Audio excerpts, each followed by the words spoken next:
Мына кышкы даярдык боюнча бардыгыбыз бул жерде айтып атабыз. Биз да жогоруда айтып өттүк. Чындыгында мына АТР маселесиндагы Акылбек Сөнбекович жыйындын артында ошо АТР боюнча чоң бир маселе кылбасак болбой калды. Айыл өкмөттөр бири-бирине кошкондо чындыгында көптөгөн чоң көйгөй чыгып атат да. Мисалы мына Ош шаарынын ичинде турган Төлекөн айыл өкмөтү бар да. Ошол менен Папанды кошобуз деп атат.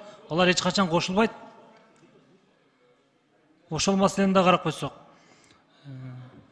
Бак Жеңишбекович. Урматтуу депутаттар, тынчыраак болсоңуздар угулбай атат. Мына Ош шаарында Мейирхан айына 2023 жылы мектеп киргизгенбиз да. Мектеп киргизгенбиз. Ошонун азыркы күндө Ош шаарынын ушу УКУС иштеп атат. 3 айдан бери аягына чыга элек да, ошо проект боюнча. Ошо проект эртерээк чыкса, Минфин айтып жатат, биз эртерээк акчасын чечип бермекпиз. Жана ошону эле эртерээк башталмак дейт. Ошол боюнча маалымат берип койсоңуз. Да, кайталап коелачы, угулбай атат. Нурбек Өрмөкчү. Эме убактысын кайра кошуп бергиле. Кайра баштан бергилечи. Урматтуу депутаттар, тынчыраак отурасыздарбы? Баштай бериңиз, баштай бериңиз. Бак Жеңишбекович. Мен айтып жатам, быйылкы жылкы титулга Ош шаарына караштуу Жапалак айыл өкмөтүндө Мейирхан айына мектепти киргизген болчубуз, титулга. Ошол мектеп боюнча азыркы күндө эмне жумуштар жүрүп жатат? Ош шаардык УКУС боюнча проекти даярдалып жатат, бирок 3 ай болду, ушул күнгө чейин бүтө элек экен да. Азыр Минфинден маалымат алсам. Ошону эртерээк бүтүрсөңөр, биз акчасын эртерээк бермекпиз дагы, быйыл курулуп калмак дейт. УКУС иштеп атат проект боюнча. Иштеп атканын билебиз, 3 ай болуп турду, ошого бир тапшырма берип койсоңуз, эми жетекчи катарысыз. Тапшырма берилген, иш жүрүп атат. Ошол эле мына Онадыр боюнча дагы мен айткам да. Онадырдын жолдору боюнча да айткам. Азыркы күндө жарым аткарып, жарым аткарбай турат.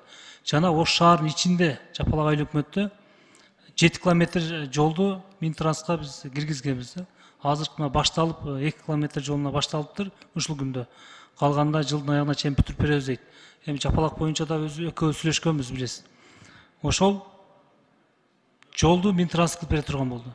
Бирок ошонун чекесине тротуарды ушул шаардык мэриянын бюджеттен эмдиги жылга карап, ошону кылып берсеңиздер жакшы болмок да. Себеби өзүңүз да барып жүрөсүз, көрүп жүрөсүз. Ошо жолдо жүрөт да адамдарчы, жөө басыпчы. Эми тротуар бош экен шаарда болгондон кийин. Негизи Ош шаарында тротуарлар негизи көп курулду быйыл. Бирок бул Жапалактын ичине сөзсүз түрдө тротуар бош керек. Себеби өзүңүз билесиз, мына Курманжанатка мектебине ошол эле ушул бардык жапалактар Деу, ошол чукур мөлө аректен бери келип окушат да. Жолдун ортосу менен келет. Машина келе атса жолдун ортосунда жүрүшөт да. Ошого бир тротуар кылып бербейли ортодо, кандай дейсиз? Тротуарлар шаар боюнча эң көйгөйлүү маселе. Анын баарын четинен план коюлуп, баары ишке ашып атат. Акырындан иш жүрүп атат. Ошону эмдиги жылкыга ушул аракет кылсак кандай болот? Ооба, анын баарын иш жүрүп атат. Эмдиги жылга Жапалак эмес, башка жакта да маселелер бар, ошолордун баары чогуу чечебиз. Туура, Жапалакта дагы, Онадырда да, башка жерде маселе көп. Себеби Минтранс жолун бүтүрүп берет. Акылбек Сөнбекович, сиз эртерээк акчаны берсеңиздер, булар акча тартышып атат да шаарда. 1 миллиардты берсеңиздер, ошо маселе чечилмек да. Мына жогоруда айттым, 2 миллион акча жок, азыр 40 000 калкы бар, Жапалак айыл өкмөтүнүн газ жок отурат да. Мына Газпромдун жетекчиси турат, бул менен да сүйлөшкөнбүз. Бүт өзү учетчиктер силер өздөрүңөр коюп бересиңерби? Нуркулович, сиз жооп берип койсоңуз. Айбек Жапарович, биз сиз менен 2 жылдан бери сүйлөшүп келаткандай материалдарын, проектин жасалып берсе, жумушун биз өзүгө алабыз деп сүйлөшкөнбүз. Ошол сөзгө биз туруп беребиз. Акылбек Сөнбекович, карасаңыз, булар өздөрү ушунга чейин центральный тартып берип, кабыл алып, даярдап коюшту да. Болгону материалды Минфин беребиз деп жатат. Айыл чарба министрлиги ортодо фонддон чыгарып беребиз. Бирок ошонун проектине 2 миллион керек. Ошону сиз өзүңүз да чечип берип коюңузчу. Акылбек Сөнбекович. Рахмат.